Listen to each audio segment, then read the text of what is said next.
ओम तत्सत। ओम श्री परमात्मने नमः। ओम श्री गुरुवे नमः।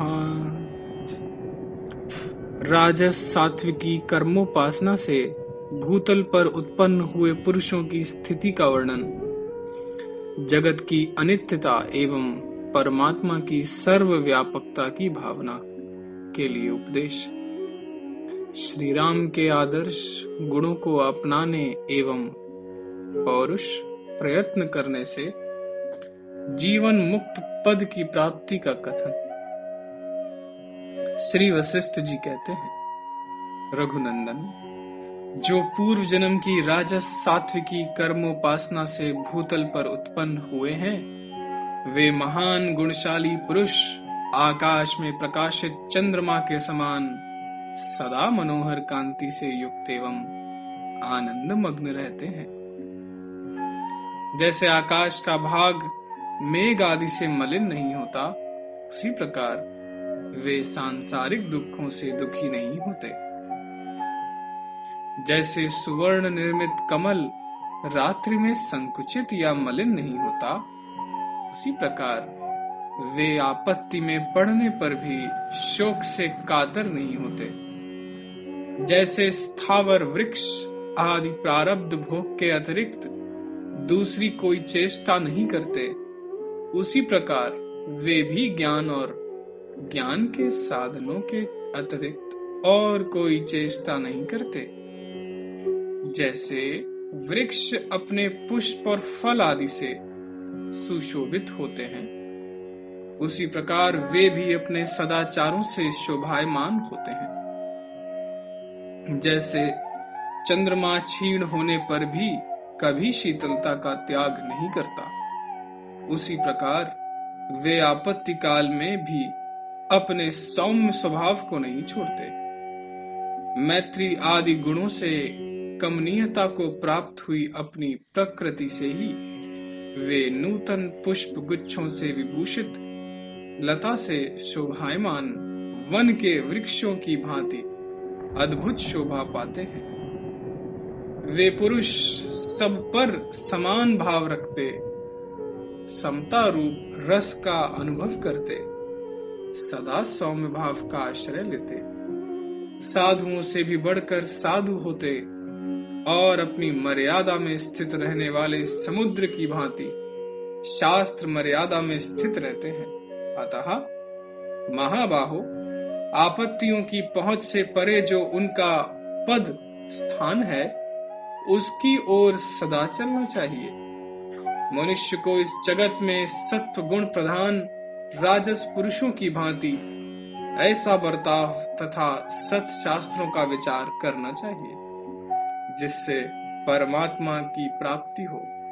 इस प्रकार भावना करने वाले पुरुष को सब वस्तुओं की अनित्यता का भी विचार करना चाहिए। विशुद्ध बुद्धि वाला पुरुष अज्ञान को बढ़ाने वाले मिथ्याभूत अनात्म दर्शन का त्याग करके सांसारिक पदार्थों का विषय में यह भावना करे कि यह सब के सब आपत्ति ही हैं, उनमें संपत्ति भावना कभी न करे। उस परम पुरुषार्थ रूप अनंत नित्य विज्ञान आनंद घन ब्रह्म का भली भांति चिंतन करना चाहिए। कर्मों में अत्यंत आसक्त नहीं होना चाहिए और अनर्थकारी जन समुदाय के साथ कभी नहीं रहना चाहिए। संसार की सभी वस्तुओं के साथ संबंध विच्छेद अवश्यंभावी है। ऐसा विचार करके सदा श्रेष्ठ पुरुषों का ही अनुसरण अथवा अनुकरण करना चाहिए। जैसे सूत में मन के पिरोए होते हैं, उसी प्रकार उस नित्य विस्तृत सर्वव्यापी सर्वभावित शिव स्वरूप परम पद परमात्मा में यह समस्त जगत पिरोया हुआ है। अर्थात इस संपूर्ण जगत में परमात्मा व्याप्त है। जो चेतन परमात्मा विशाल भुवन मंडल को विभूषित करने वाले आकाशवर्ती सूर्यदेव में विराजमान हैं, वे ही धरती में में बिल के भीतर रहने वाले कीड़े के पेट में भी हैं।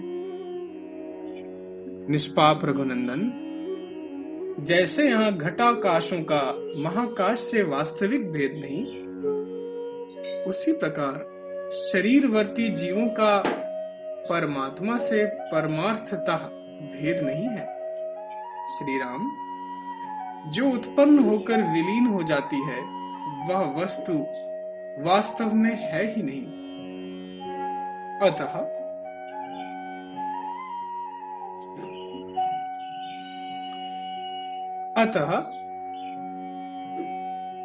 यह जड़ संसार प्रतीति मात्र है। यह सदा स्थिर नहीं रहता, इसलिए इसे सत्य नहीं कहा जा सकता, किंतु प्रतीत होता है, इसलिए इसे असत भी नहीं कहा जा सकता। अतएव यह अनिर्वचनीय है। पहले विवेक और विचार से युक्त धीर साधक शास्त्र के अनुसार परम बुद्धिमान तत्वज्ञानी श्रेष्ठ महापुरुषों से मिलकर उनके साथ सत शास्त्र विषयक विचार करे। विषय तृष्णा से रहित तत्व ज्ञान संपन्न साधु महापुरुष के साथ परमात्मा विषयक विचार करके परमात्मा का ध्यान करने से परम पद प्राप्त होता है। शास्त्रों के विचार, महापुरुषों के संग, वैराग्य और अभ्यास रूप सत्कार से युक्त पुरुष परमात्मा के ज्ञान का पात्र होकर तुम्हारे समान शोभा पाता है। तुम ज्ञानवान तथा नाना प्रकार के दिव्य गुणों की खान हो। तुम्हारा आचार व्यवहार उदार है तथा तुम समस्त दोषों से रहित एवं दुखहीन परम पद में स्थित हो। तुम उत्तम अनुभव से संपन्न हो। अतः इस समय संसार में पूर्वोक्त साधक मनुष्य राग द्वेषहीन व्यवहार द्वारा तुम्हारी चेष्टा का अनुसरण करेंगे। जो लोकोचित आचार से युक्त हो बाहर विचरण करेंगे, वे ज्ञान रूपी नौका से युक्त बुद्धिमान पुरुष संसार सागर से पार हो जाएंगे। जो तुम्हारे समान विशुद्ध बुद्धि से युक्त और समदर्शी हैं, वह उत्तम दृष्टि वाला सत्पुरुष मेरी बताई हुई ज्ञान दृष्टियों को प्राप्त करने में समर्थ होता है। जब तक तुम्हारा शरीर है तब तक राग द्वेष और इच्छा आदि से रहित हो शास्त्र के अनुसार आचरण करते हुए स्थित रहो। शुद्ध सात्विक जन्म वाले जीवन मुक्त पुरुषों के जो परम सत्य एवं स्वाभाविक शम दम आदि गुण हैं, उनका सेवन करता हुआ साधारण पुरुष भी मरकर दूसरे जन्म में जीवन मुक्त पद को प्राप्त हो जाता है। क्योंकि जीव इस जगत में जिस जाति गुणों का सदा सेवन करता है, दूसरे जन्म में उत्पन्न होकर वह उसके अनुसार उसी जाति को प्राप्त होता है। तात्पर्य यह कि उत्कृष्ट जाति के गुणों का सेवन करने पर वह उत्तम जाति में जन्म पाता है और अधम जाति के गुणों का सेवन करने पर अधम जाति में ही जन्म ग्रहण करता है। कर्मों के अधीन हुए जीव पूर्व जन्म के सब भावों को कर्मों के अनुसार ही पाते हैं। पर्वतों को भी लोग पराक्रम से जीत लेते हैं। इसलिए मनुष्य को आत्म कल्याण के लिए तत्परता पूर्वक परम पुरुषार्थ करना चाहिए। जीव सात्विक, राजस और तामस किसी भी योनि में क्यों न उत्पन्न हुआ हो, उसे कीचड़ में फंसी हुई भोली भाली संसार रूपी पंख से उद्धार करना चाहिए। पुरुषोचित प्रयत्न से ही उत्तम गुणों द्वारा सुशोभित होने वाले मुमुक्षु पुरुष दूसरे जन्म में जीवन मुक्त पद को प्राप्त होते हैं।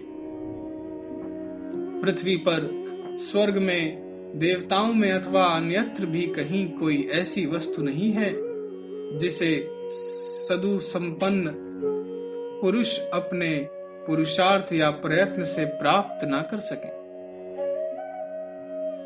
ओम तत्सत। ओम तत्सत। ओम तत्सत। स्थिति प्रकरण संपूर्ण।